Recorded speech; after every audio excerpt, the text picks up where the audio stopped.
ਕਰਦੇ ਨੇ ਜੋ ਵੀ ਮੰਗਾ ਮੈਨੂੰ ਸਰਕਾਰ ਅਤਾ ਕਰਦੇ ਨੇ। ਹਰ ਇੱਜ਼ਤਾਂ ਦਾ ਸਦਾ ਉਹਨਾਂ ਦੇ ਗਲ ਵਿੱਚ ਰਹਿਣਾ, ਹਰ ਇੱਜ਼ਤਾਂ ਦਾ ਸਦਾ ਉਹਨਾਂ ਦੇ ਗਲ ਵਿੱਚ ਰਹਿਣਾ। ਉਹਨਾਂ ਖੁਸ਼ਬਖਤਾਂ ਦਾ ਨਾਮ ਮਰ ਕੇ ਵੀ ਜ਼ਿੰਦਾ ਰਹਿ। बिस्मिल्लाहिर्रहमानिर्रहीम। अस्सलाम वालेकुम दोस्तों और बुजुर्गो नाज़रीन, तुहाडे सामने अगली वीडियो दे नाल हाज़र हाँ। देख रहे हो तुसीं एक जिहड़ी तुहाडे सामने एक पहले रूटीन की तरह जिहड़ी वीडियो बनाई जा रही है। और एक बीज ने जिहड़े तुहाडे सामने एक बटन की तरह ने, जिस तरह एक जिहड़ा इहदा फल एक गुरदे की तरह मुशाबा हुंदा है। और उनकी जिसामत जी कलर जोड़ा होंदा है वो जामन की तरह जम्मू की तरह होंदा है। और ये जरा तुहाडे सामने बीज है, इनका नाम है निर्मली, तुखम निर्मली। और इनका बीज जरा ना काफ़ी सख्त है, यानी कि जिस तरह बकैन के बीज की तरह अच्छी तरह सख्त है।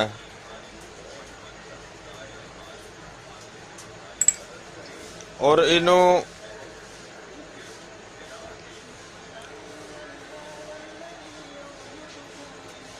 मुगल्लफ दे विच भी शामिल किया जाता है। और इनकी जिहड़ी बेल हुंदी है वो करंजवे दे मुशाबा है, कि जिस तरह करंजवे की बेल हुंदी है उस तरीके की इनकी बेल हुंदी है,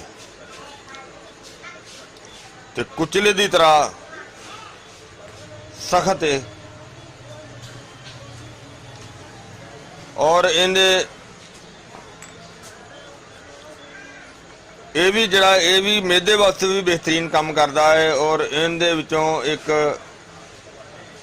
जुज़ कढ़िया जाता है, जौहर कढ़िया जाता है, जिहड़ा कि मकवी मैदा है।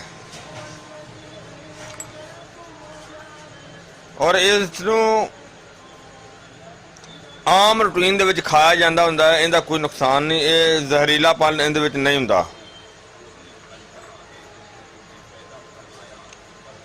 और इनकी जी तासीर है वो खुश्क ते सर्द है, और बहुत ही ज़बरदस्त ये फायदे वाली चीज़ है।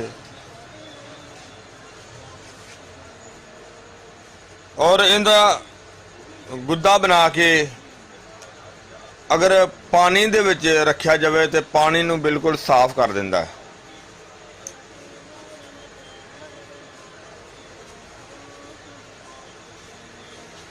और खास करके इहदे च एक यानी कि पुराने वक्तां दे विच इहनूं मिट्टी दे बर्तनां दे विच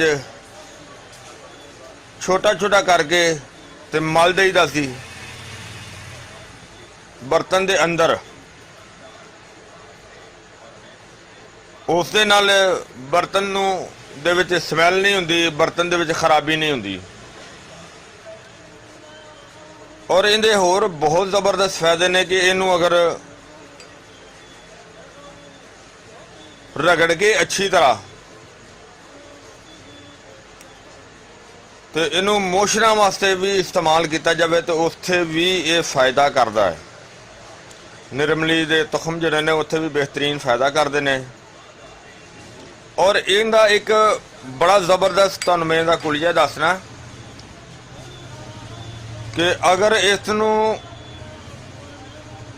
किसी बंदे दियां अखां खराब हो जांदियां ने, अखां वास्ते इनका बड़ा ज़बरदस्त तरीकाकार लिखा होया है कि जिहड़ा अखां चों पानी बहंदा होए उहदे वास्ते बहुत ज़बरदस्त चीज़ है।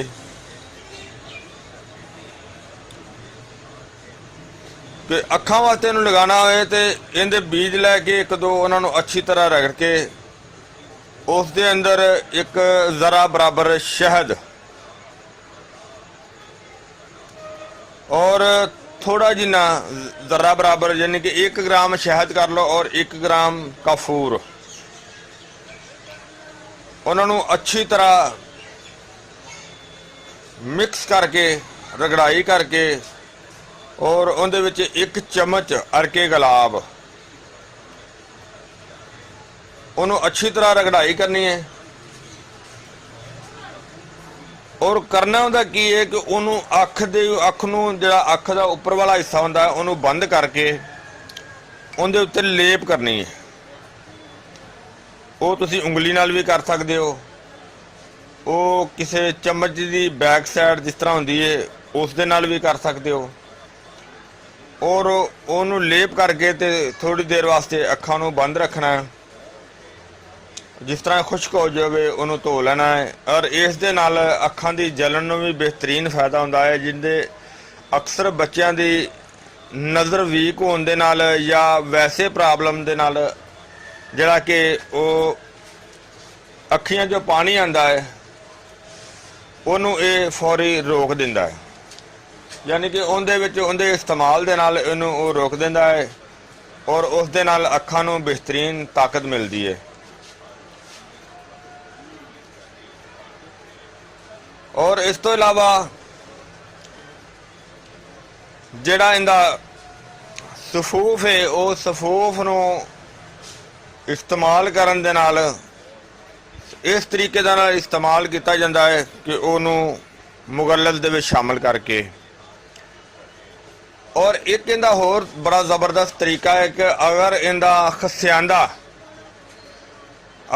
ਖਸਿਆਂਦਾ ਬਣਾ ਕੇ ਤੇ ਇਸਤੇਮਾਲ ਕੀਤਾ ਜਾਵੇ ਉਸ ਦੇ ਨਾਲ ਸੁਜਾਗ ਦੀ ਬਿਮਾਰੀ ਜਿਹੜੀ ਹੈ ਨਾ ਉਹ ਜਾਂਦੀ ਰਹਿੰਦੀ ਹੈ, ਯਾਨੀ ਕਿ ਆਸਤਾ ਠੀਕ ਹੋ ਜਾਂਦੀ ਹੈ।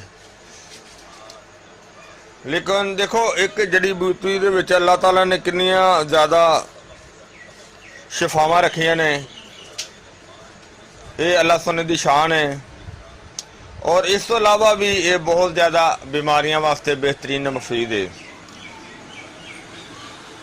ਮੈਂ ਉਮੀਦ ਕਰਨਾ ਕਿ ਮੇਰੇ ਦੋਸਤਾਂ ਭਰਾਵਾਂ ਨੂੰ ਇਹ ਵੀਡੀਓ ਅੱਛੀ ਲੱਗੀ ਹੋਈ ਹੋਵੇਗੀ। ਇਹਨੂੰ ਲਾਈਕ ਕਰਿਓ, ਸ਼ੇਅਰ ਕਰਿਓ, ਸਬਸਕ੍ਰਾਈਬ ਕਰਨਾ ਬਿਲਕੁਲ ਨਹੀਂ ਭੁੱਲਣਾ। ਇਨਸ਼ਾਅੱਲਾ ਅਗਲੀ ਵੀਡੀਓ ਨਾਲ ਫਿਰ ਮਿਲਾਂਗੇ। इजाज़त, अल्लाह हाफिज़, अस्सलाम वालेकुम रहमतुल्लाहि व बरकातुहू।